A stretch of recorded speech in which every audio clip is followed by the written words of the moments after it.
성균관대학교 회계학과를 졸업하고 현재 건국대학교 도시과학연구소에서 재개발 분야 전문가로 활동하고 계십니다. 풍부한 실무 경험과 법 제도적 전문성을 바탕으로 오늘 창신 23-606 일대의 종전자산평가와 추정 분담금에 대해서 깊이 있는 설명을 해주실 예정입니다. 뜨거운 박수 부탁드리겠습니다.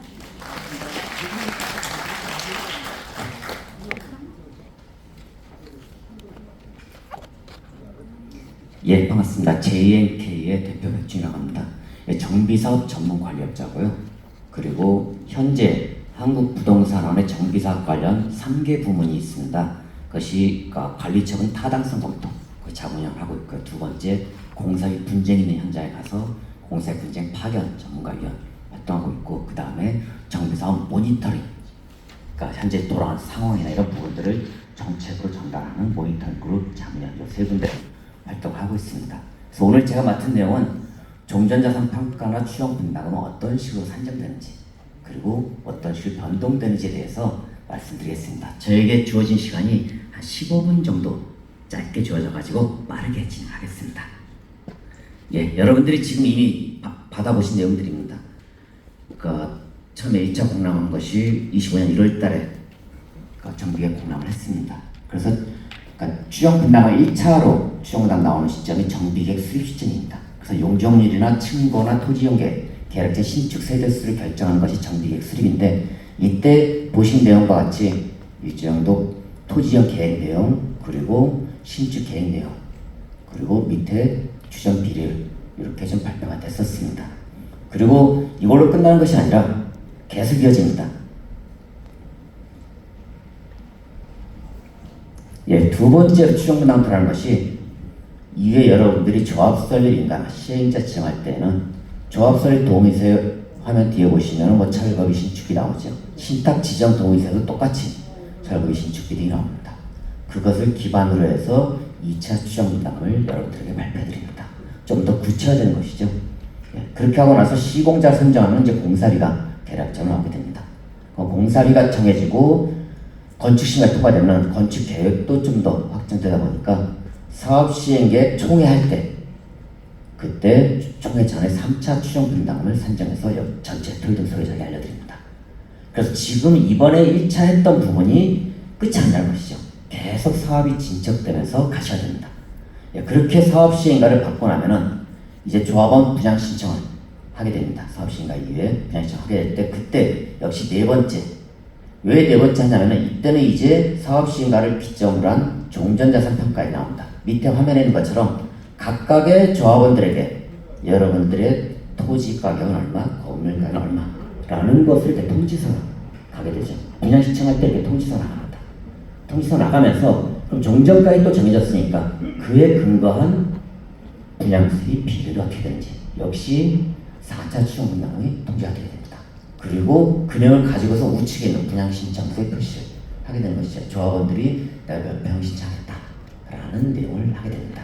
이렇게 하게 되면은 사업 시행가를 받고 나서 이제 분양신청 끝났으니까 관리처분 계획을 수립합니다. 그래서 화면에 나오는 아까 김진수 교수님도 말씀드렸습니다만 각 호별 종업가액까지 전부 다 통지가 가게 됩니다. 그래서 색칠한 부분은 이제 조합원들 숫자에 맞춰서 로얄 좋은 쪽, 향 좋고 층 좋은 쪽을 색칠해가지고 조합원에게 배정을 하게 됩니다. 예, 그에 근거해서 관리처분 계획을 수립하게 되면은 이것이 임의적으로 했는지 법에 맞게 했는지에 대해서 관리처분 타당성 검증 서류를 한국부동산에 넘기게 됩니다. 관리처분 인가 신청을 종로구에 하게 되면 구청 주무관이 직접 처리하는 것이 아니라 부동산 전문 그룹인 부동산론에서 직접 관리처분 내역을 세세하게 검토해서 짧으면은 한 달, 길면 한 6개월가량 하나하나 모든 조합원의 분양 타당성까지 검토해서 적격, 부적격을 골라내야 됩니다. 그렇게 해서 관리처분 타당성 검증이 끝나게 되면은 이제 관리처분 인가를 받게 되고요. 그러고 나서 나중에 2주 착공 끝나면은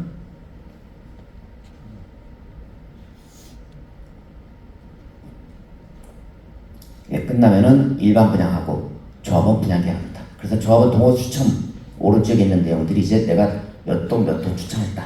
전산 추첨 결과 내역을 통보받게 됩니다. 이게 이제 비로소 이제 내 집이 들어갈지 확정된 것이죠. 이 과정이 이게 어느 세월 될까 걱정하실 텐데 금방 됩니다.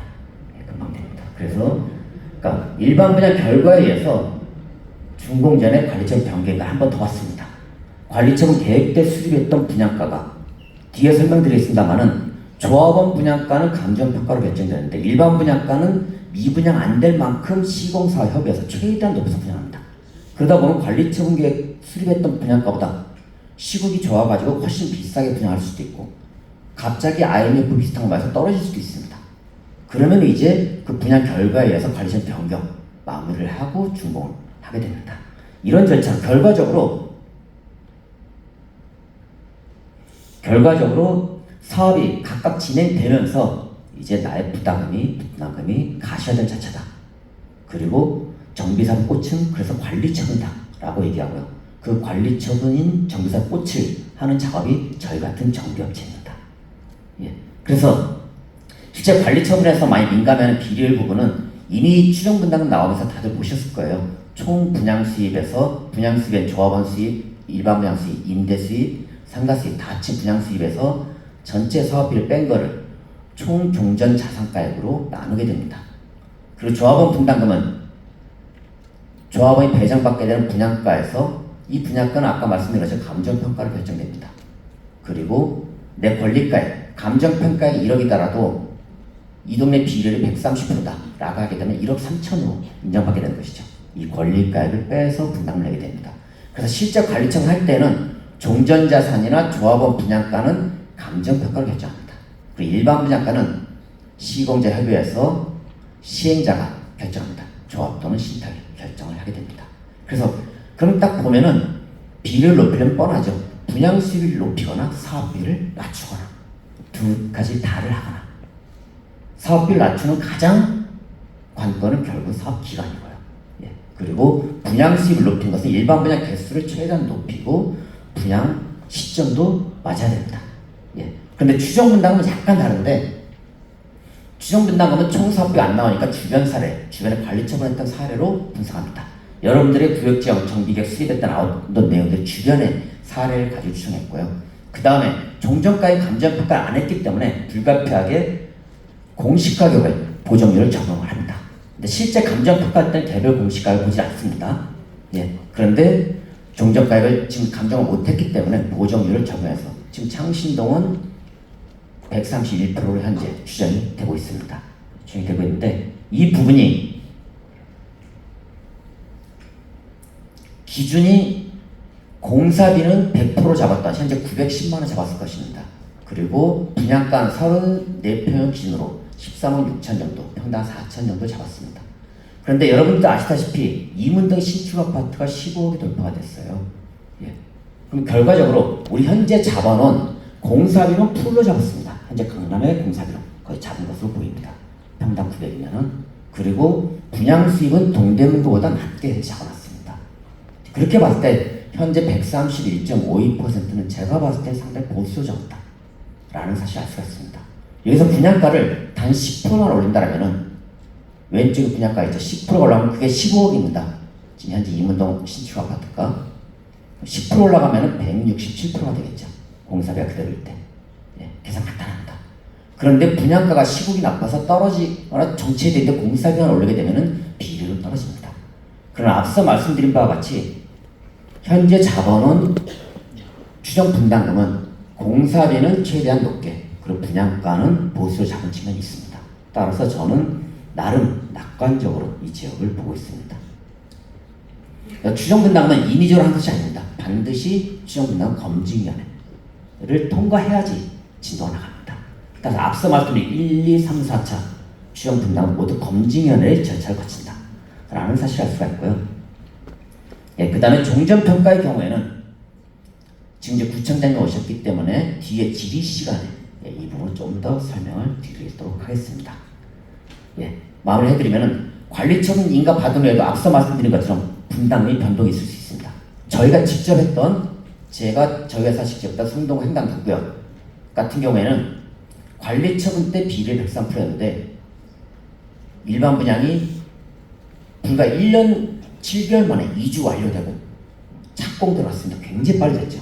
그러면서 일반 분양가도 올라갔고 분양 완판되면서 입주 앞두고 관리청 변경 총회를 입주 전에서 하면서 비율이 11% 상승했습니다.